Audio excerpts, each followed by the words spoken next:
Hey everyone, I imagine that when I say everyone, I'm really just talking about whoever might be happening by this channel. Welcome back. This is, in fact, Bill Don't Talk. Today we're going to focus on something really fun, which is Fatal Flute. See that little thing right there? What I'm going to show you today is based on an old system of fighting that used common everyday tools.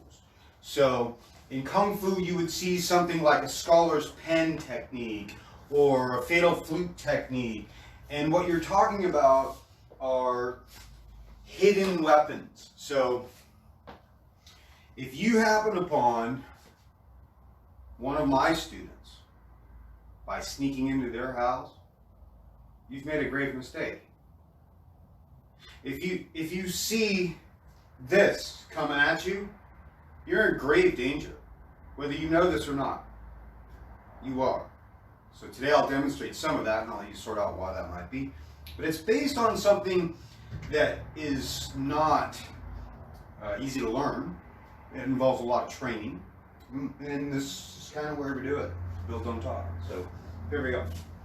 First of all, we're dealing with a weapon that's sturdy, so 5-pound weight. Okay, if I hit you, that thing is going to report right back. Okay, you're going to feel it. So it has ranges. So if you've ever studied a Filipino stick fighting or knife fighting art, you're going to discover that there are 3 ranges, just like in boxing or fighting or anything else. So first range is long range, and that's the one that I really try to focus on with a lot of my movements, because what they do is they give you the distance that you need to see how your opponent's going to react and give you more time when you close the gap. Which, if you're studying Praying Mantis, remember that Praying Mantis style, whether you're using my Fire Mantis style and or any of the 7 Stars Mantis systems, you're going to discover that their footwork coupled with their open theories that allow for any body type to engage in this type of combat, which it's fast. So, but that's because we mess around with timing and things. So one of those timing things is a long range attack.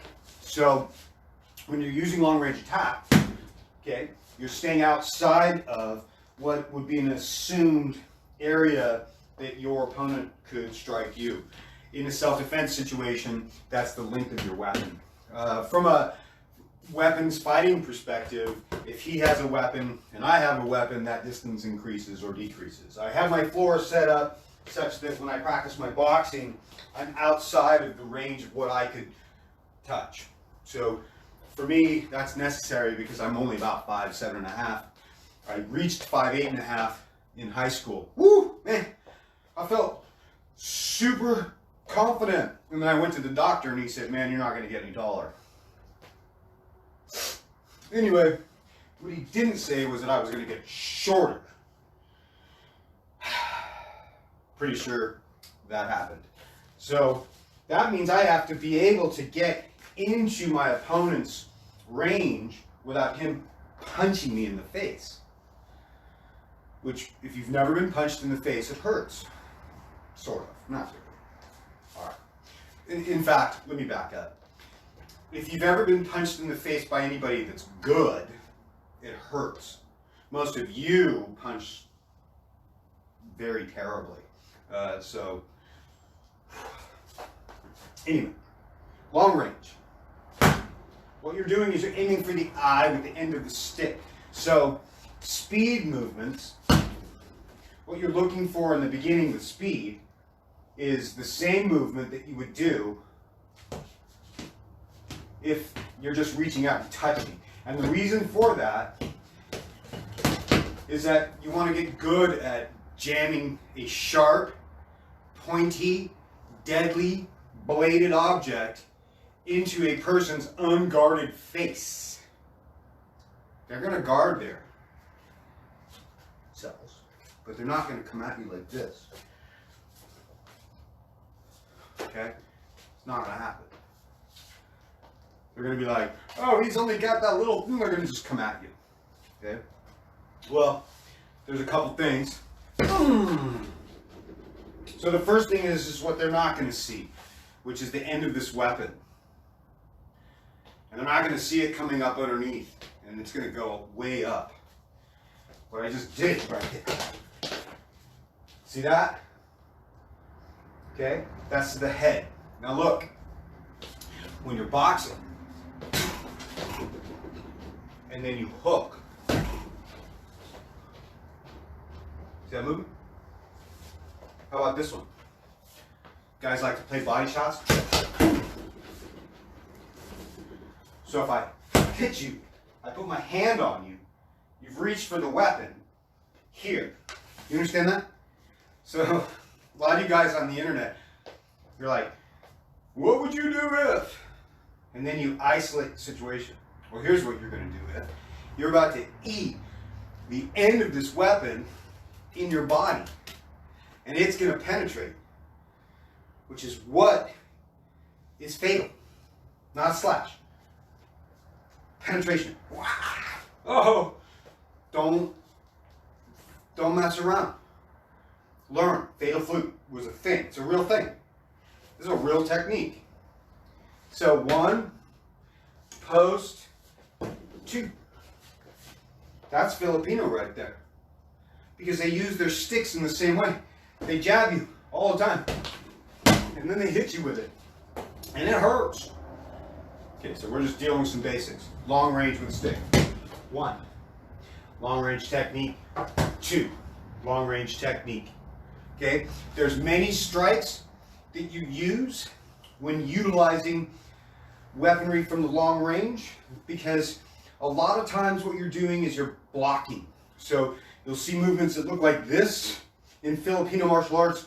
A lot of times they'll come through, they'll pull back.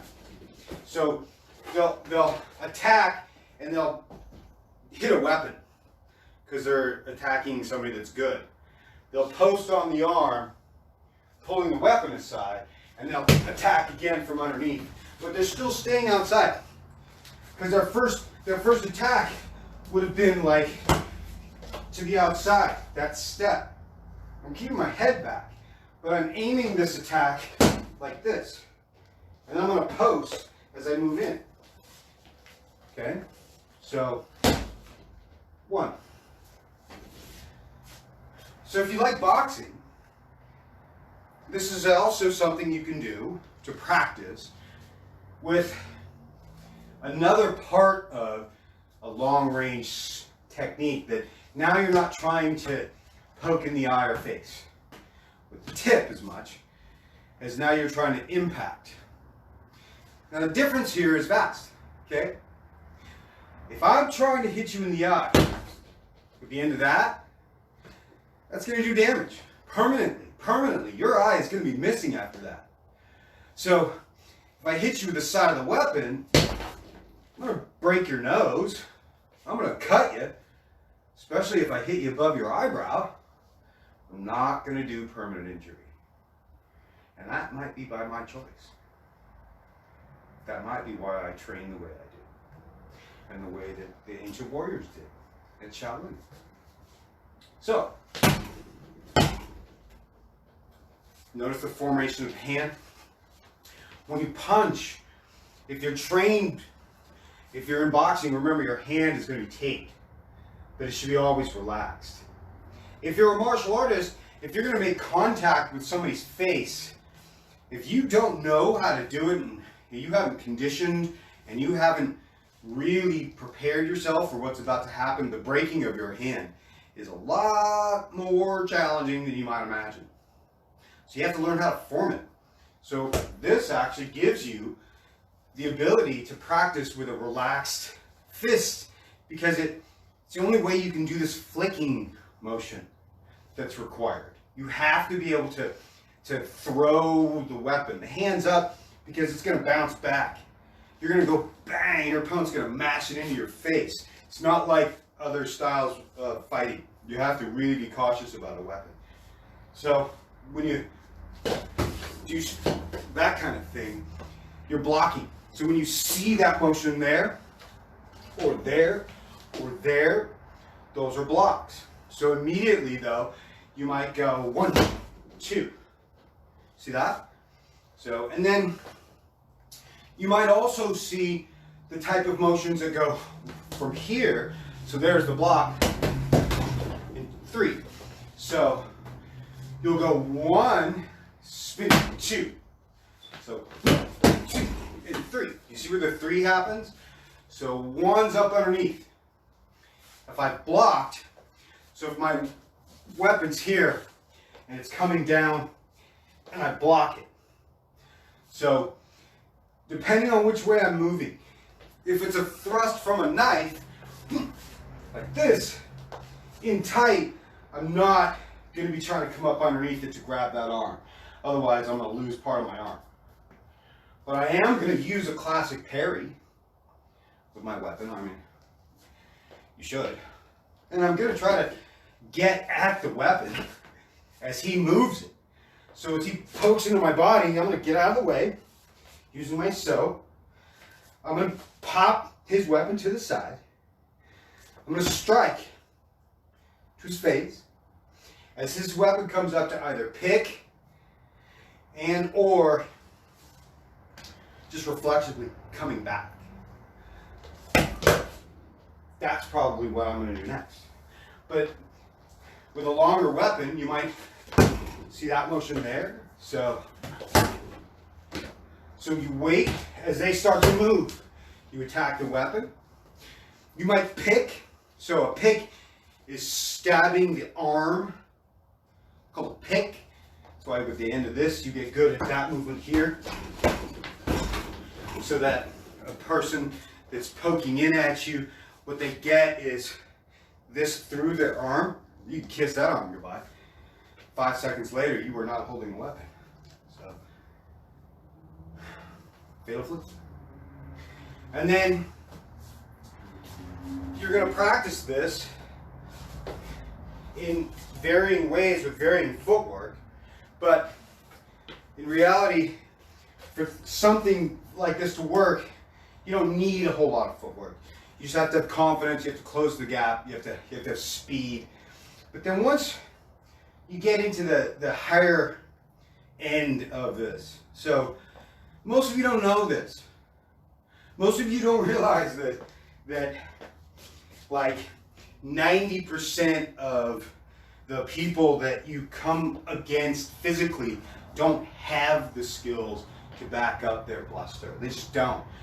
I mean, they're like average Americans. They're fat and out of shape. So that's really the deal. So here we go. What we're going to do is, if you came upon somebody that's good, you'd have to learn to move like I'm doing now.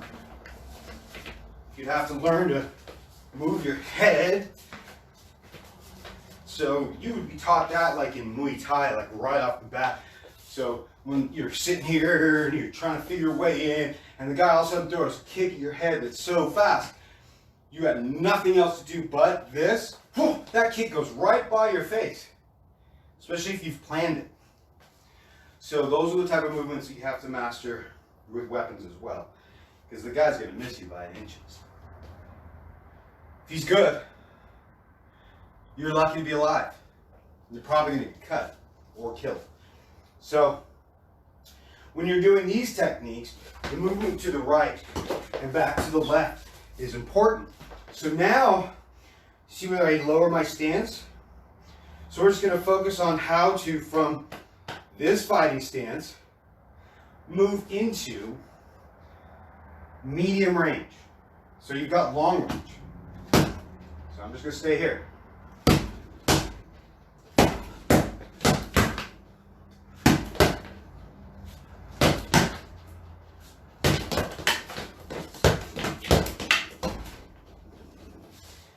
Okay, then I'm going to move into medium range.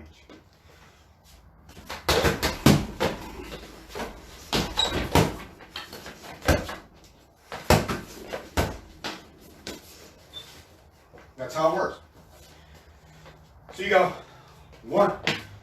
Footwork gets you in medium range.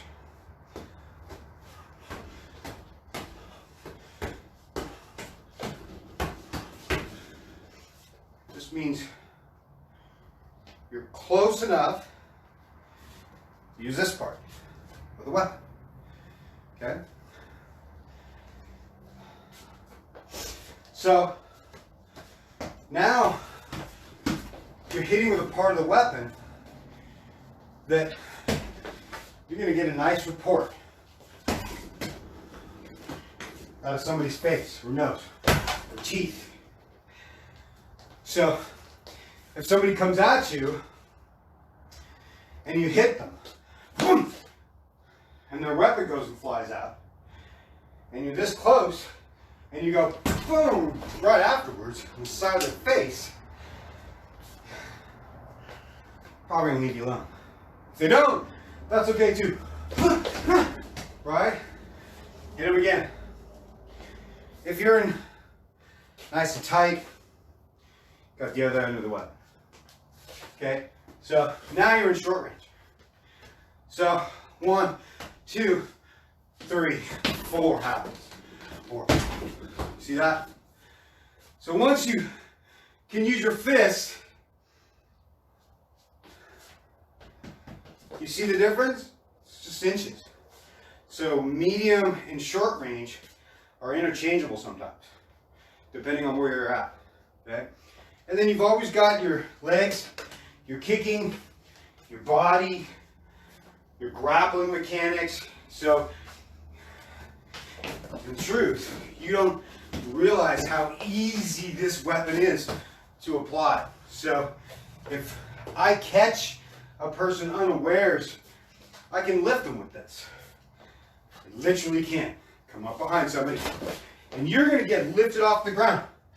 So if I was protecting somebody and I wanted to move somebody and they started to grapple with me and I had this in my hands and I got you between the legs and lifted, you're going to the ground. Nothing's going to stop that. And then the next thing I'm going to do is I'm going to puncture something that you need in your leg. I'll let you figure that out. And I'm going to walk away. I hope. Fatal Flute. They called it that for a reason. So, Fatal Flute again. Long range. Learn to get fast. Do a few with your right, few with your left. And switch.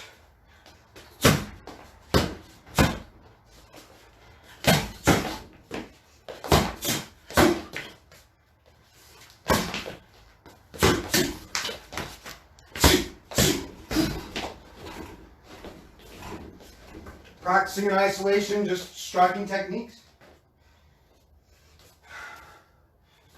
As you get better at that, some of you guys are like, oh, teach us the spinny stuff. Okay? Block. So, it's like a punch. So, block, parry. Parry. It's like a punch. So, bomb. Boom, boom, knocking the weapon away, and then boom, up underneath the chin strap, boom, switch your feet, whoop, up underneath, spinny techniques, look like that. There you go, Fatal Flute. Build, don't talk.